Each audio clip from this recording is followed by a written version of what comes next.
Hello, friends. Hi, everybody. Welcome to our rabbit hole. What is up, beautiful people? How are you fucks doing?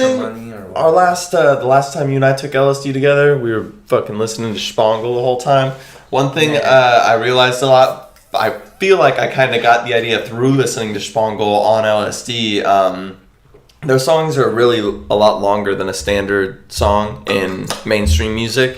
So it made me think of it like you have to give the song a chance to breathe. It's not like other songs where it's like, yeah, I want to put in some shit that's gonna be fucking instant satisfaction. Yeah, and you start it and you wait for it. It's like this is more something you got to start and chill, let the song have a slow intro, work its way into the exciting parts, slowly bring you back down. It's like it's a whole breathing in and a breathing out. It's a whole like a story, and that's kind of what an LSD trip or a psychedelic trip is too.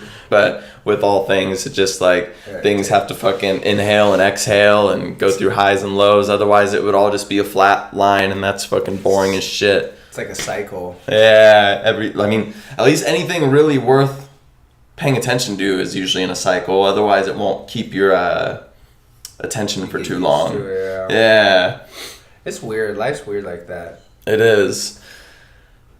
That's something I try to tell myself too, and I'm bummed out. Like, oh man, I'm just experiencing some lows because soon I'm experiencing some fucking highs. But maybe not. Hopefully, fuck. No, it's usually how it is. Just, the more you have a few shitty bad days, the more you like appreciate. Damn, I said like there. But the more you appreciate good days. Yeah. It's weird. It's like that quote. I don't know. I'm paraphrasing, or maybe I'm not. I can't quite remember off the top of the dome.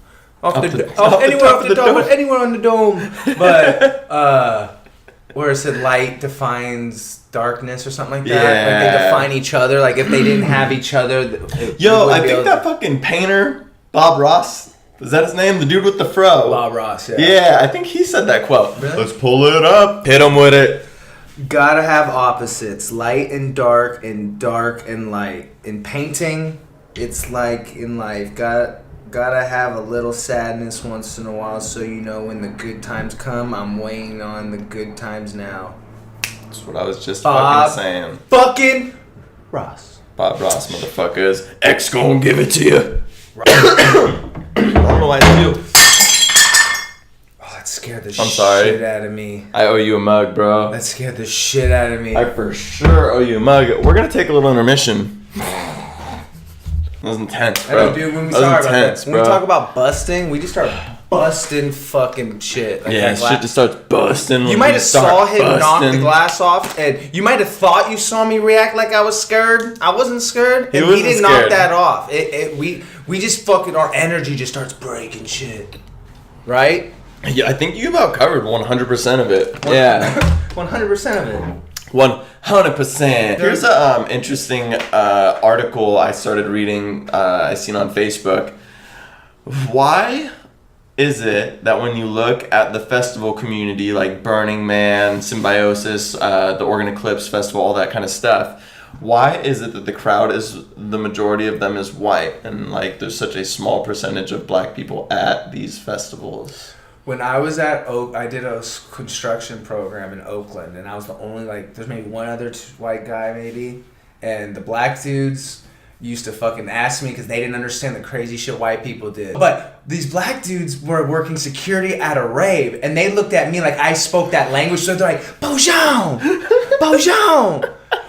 Why are they wearing glow gloves and just going for hours, Bojan? Like, that's good drugs. And I was like, well, no, dude, that's Molly. And they're just dancing. He's like, they're all hugging. He's like, I didn't get it.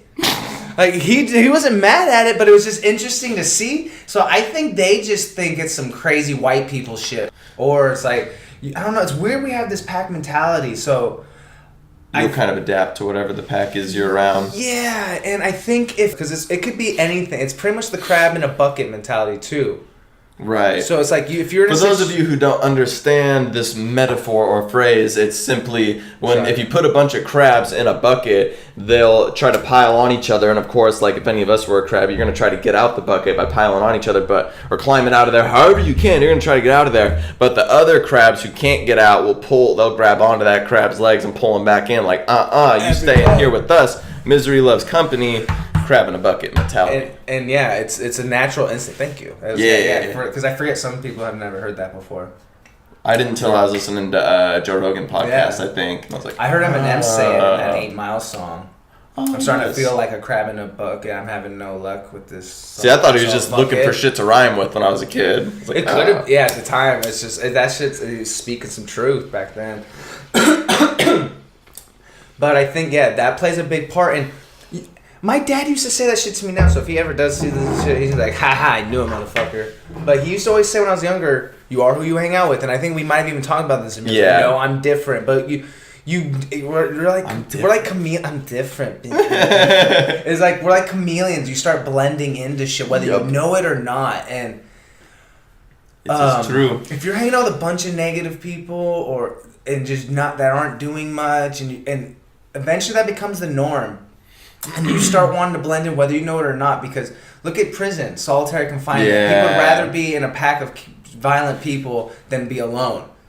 They're willing to adapt in that environment over being alone. So why wouldn't we be doing that even unconsciously? I mean, unconsciously, subconsciously. There's a reason why solitary confinement's like the worst worst punishment. Yeah, it's anything's better than being all alone. Yeah, and if you're only getting and whether I think a lot of us we've been talking about this off the podcast, but we were talking about how sometimes it's easier to react with anger than because you just don't want to be sad in the moment. Like it's easier just to push through when you're mad than just to let the sad feelings. And I think a lot of us do that whether we know it or not. So so let's say if you are a guy in a bad neighborhood and you get caught up and you only get praise from like the locals if you get in a fight or do something bad. Yeah, your body's loving that praise because you're not getting True. any recognition from anything else. I don't know if that's the right word. Yeah, Getting better vocabulary. But so I think it's dangerous, and that's when I was on LSD once. I was just crying. I'm like, man, we're all just looking for the same shit, but we're just trying to get it in different ways. Or everybody wants a community. You get to this point where like, I just want to be a part of something, Right. and some people are just born in a situation where that something gets a hold of them first. So to bring it full circle, I think that's a part of why people don't really go to like certain festivals and shit. On a serious note, I really do appreciate you guys checking these out. The few people that do check, like, there's been a consistent, like, a little consistency, and we're getting some comments, and I really that's love cool as the fuck. feedback. That is really cool. And on a wrap-up note, thanks for checking out our video. Right. My voice cracked. It means it's real. Fuck. It means it's real. That's emotions. That's fucking emotion, brother.